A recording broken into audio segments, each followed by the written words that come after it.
Tune బాగుందండి. Coffee తీసుకోండి. అక్కడ పెట్టండి. నేను ఇస్త్రీ చేస్తాను, మీరు జరగండి. పర్లేదు.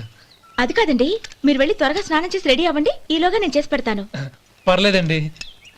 నా బట్టలు కూడా ఇస్త్రీ చేసుకోవాలి. మీరు వెళ్ళండి. అలాగేనండి. అయ్యో, కాఫీ తీసుకెళ్ళండి. కాలుతుంది, జాగ్రత్త.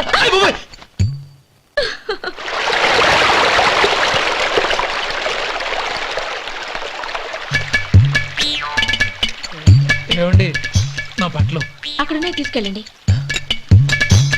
అయ్యో, అదేంటండి, ఆ బట్టలు వేసుకున్న బయటకు వెళ్తారు? అయ్యో, చాలా అసహ్యంగా ఉంటుందే.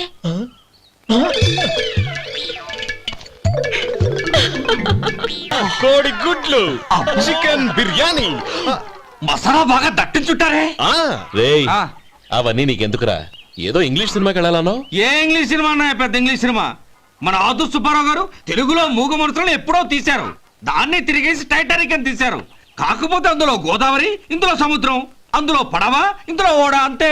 మరేదో జనరల్ నాలెడ్జ్ ఇంప్రూవ్మెంట్ అన్నా. అబ్బే, అది లేని వాళ్ళకు, మరలాంటి వాళ్ళకి ఎందుకు?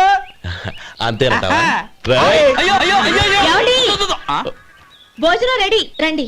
వస్తున్నాడు వదరా. చాలమ్మా.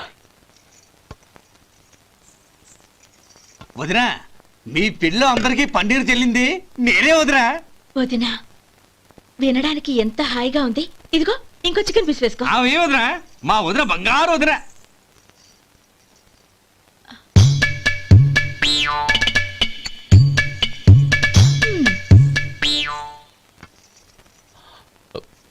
ఇంకో ముక్క వేయనా? అదేంటి గౌరీ, తమ్ముడికి చికెన్ అంటే చాలా ఇష్టం, వాడికి వేయలేదే? అయ్యయ్యో, ఈయన మీ తమ్ముడా? నాకు తెలీదండి. ఒక్కసారైనా నా మొహం చూసి మాట్లాడాలిగా, ఒక్కసారైనా నా నొదినాన్ని పిలవాలిగా, అప్పుడేగా తన నా మరిదని నాకు తెలిసేది.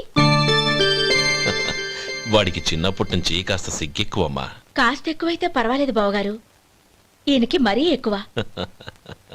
చూడు గోపి, ఎందుకు సిగ్గు?